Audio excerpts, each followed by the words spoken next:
What's good, guys?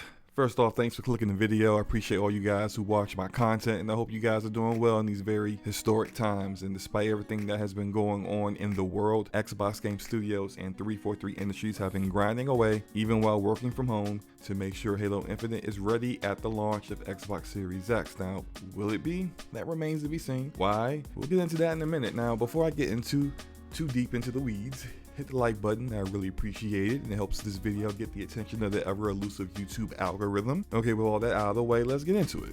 So how does Halo Infinite meet expectation? How does this game match the massive hype that it has going for it and the great expectations expected of a first-party launch title? Halo Infinite is supposed to be a spiritual reboot. What exactly does a spiritual reboot mean?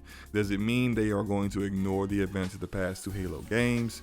Are they just going to start fresh? Well, not really. Funny thing, right? I decided to Google what the hell a spiritual reboot actually means, and at the top of the search results are nothing but Halo fans trying to actually define it, and all of their definitions seem to boil down to a progression of the story going forward from Guardians, but with an older look or feel. But if you look at a blog post from 343 back in June of 2019, it says the universe will continue the continuity of Halo 5, and in that sense contain the adventures that led up to this moment, but in the pursuit of our spiritual reboot and the launch of a new console, we also want to make sure that this is a perfect starting point for new players too. So how do you do that? How do you craft a campaign that continues the story from the previous game while being inviting to new players of the franchise? In my opinion, the only way you can do that is to create a self-contained story that references the events that happened in Guardians, but not so much that you are showing too many characters that need a lot of exposition on why they are there and who they are. This isn't impossible to accomplish. If you recall, Halo Combat Evolved began immediately at the end of an epic battle, and that story was compelling enough that not having all the details of what happened before didn't distract from what was currently happening, while also making those events intriguing enough to have a fiction novel and pre-game made covering them. There's a chance this can be done well, but you need really good writers who know how to find that balance between progressing a storyline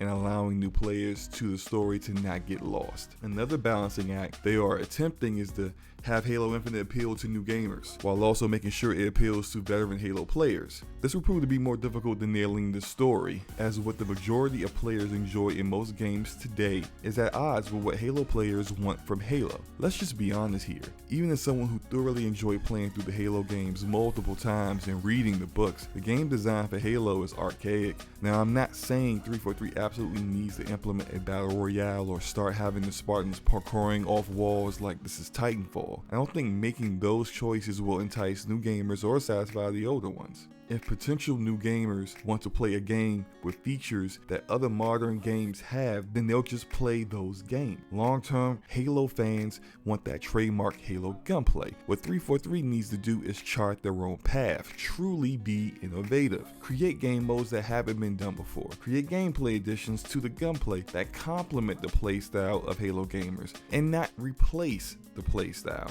Therefore, those Halo gamers will look at it as an addition to the game and not a whole new way of playing Halo.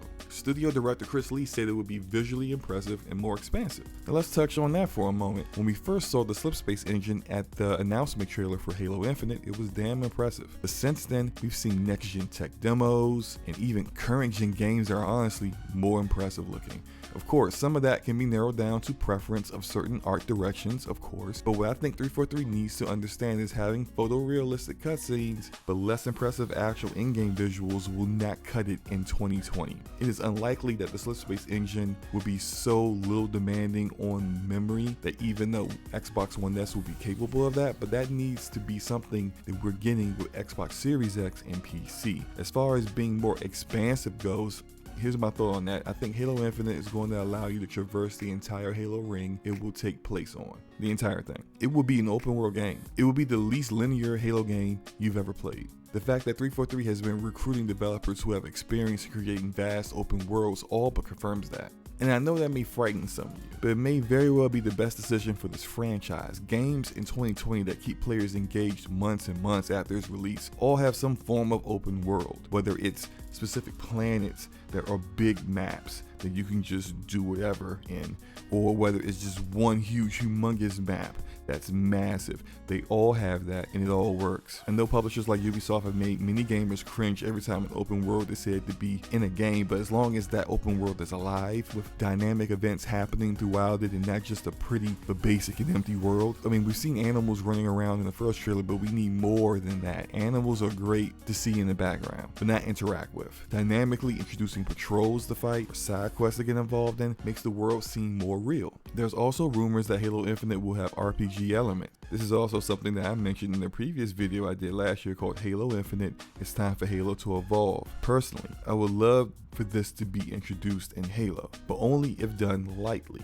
I'm thinking far more on the side of Destiny and less like Warframe or Division, where veteran Halo players will be turned off by the deluge of mods you get in Warframe or the RNG on top of RNG that comes with the Division. Also don't want issues like in Wolfenstein Youngbloods, where being out-leveled means Chief has to unload 20 magazines into one measly grunt just to kill it. Regardless of how RPG elements are implemented, the potential for one-shot kills for well-placed shots needs to always be present, and all RPG elements need to be absent from PvP. And what I mean by that is that many looter shooters have an issue where the potential and the versatility and the innovation that they apply to the abilities of your characters creates massive imbalances in PvP. And where those other loot shooters have made those mistakes, they've had to nerf very fun aspects of their games in PvE in order to balance it further in PvP.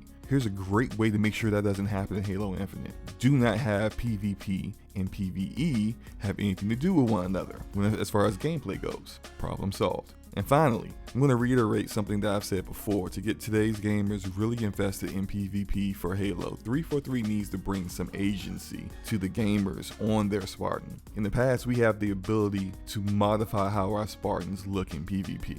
I mean, nothing special here. We're talking changing their color, adding a couple cosmetics here and there. Oh, here's a knife on my chest, stuff like that. Different kinds of helmets, nothing special. What I think 343 needs to do is actually provide a narrative reason for your PvP Spartan to exist. I am suggesting introducing your Spartan, the Spartan 4, into the story campaign. Have that Spartan 4 be a side character in your story campaign. Of course, keep the campaign focused on Chief, of course, but in PvP, that Spartan 4 you created will be seen with his or her helmet off in in-game content, expansions, and used in all of your PvP activities. Have this Spartan 4 interact with Chief. Have Chief be that Spartan 4's mentor. This will bridge the gap between newer and older players, where newer players will have some agency with their new Spartan and care more about that character than they will Chief in future expansions, because of course they didn't grow up playing with Master Chief. They have no nostalgia element to worry about. They don't care about the Master Chief. Let them care about something else, something that they created. Where older players will feel the Chief has been respected in his role as a mentor, as well as still being the main Spartan of the main story, and look forward to what happens next with John 117 in future expansion. Either way, I think we're going to find out what exactly we have in store with Halo Infinite very, very soon. Xbox Game Studios is doing a show focused on first-party content in July. Considering Halo Infinite is the marquee launch title for the Xbox Series X, expected to be launched within the next 6 months, we're going to see a lot real soon. Hopefully, Xbox Game Studios will opt to go in a more in-depth gameplay reveal direction, similar to what Sony has done with The Last of Us 2 and Ghost of Tsushima. But we'll see. What do you guys think? Let me know in the comment section below. Hit the like button if you liked the video, hit the dislike button if you didn't, it's all good. And hit the subscribe button if you want to see more content on Halo Infinite in the future. Peace.